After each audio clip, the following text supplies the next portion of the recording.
ሌላው ደግሞ የተለያዩ ምስሎችና ቪዲዮዎችን ይዘው በመውጣት ጆን ዳንኤል እንደዚህ አድርጎኛል፣ እንደዚህ አቁስሎኛል። አይደለም ሴት ልጅ ወንድ ልጅ እንደዛ አላረግም። እኔ እናትና አባቴ ካዩዋቸው አመት ከ6 ወር አልፎኛል።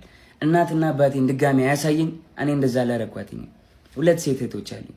2 ሴት እህቶቼን ሌላ ወንድ እንደዚህ ቢያረግብኝ ምን እንደማደርገው አውቃለሁ። በእህቶቼ እንዲደርስ የማልፈልገውን በሌላ ሴት ላይ አላረግም። አይደለም ሴት ወንድ አቁስዬ አላውቅም። ሜቢ ድሮ ተደባድቤ ሊሆን ይችላል እንጂ ካለ ወጥቶ ይክሰሰኝ። እንደዚህ ያደረኩት ሰው ካለ ወጥቶ ይክሰሰኝ። መረጃ ካለሽ ለምን አልከሰሽኝም? እንደዚህ አድርጌ ከሆነ ወይ ደግሞ አስፈራርቼ ይዤሽ ከሆነ 1 አመት ከ4 ወር በህግ ጥላ ስር ነበርኩኝ አይደለ? በህግ ጥላ ስር እያለሁ ማድረግ ትቺ ነበር ምንም ነገር አይደለ? አልነበረም። ግን እስር ቤት ሆኜ በጣም ትመላለሽ ነበረ። በጣም አመሰግናለሁ።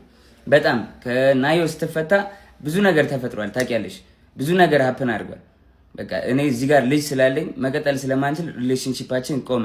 ስለዚህ ሪሌሽንሺፓችን ስለቆመ እኔ ወይ ወድቄ ማየት የለብሽም ወይ ደግሞ አሁን አዲስ ህይወት ጀምሬያለሁ።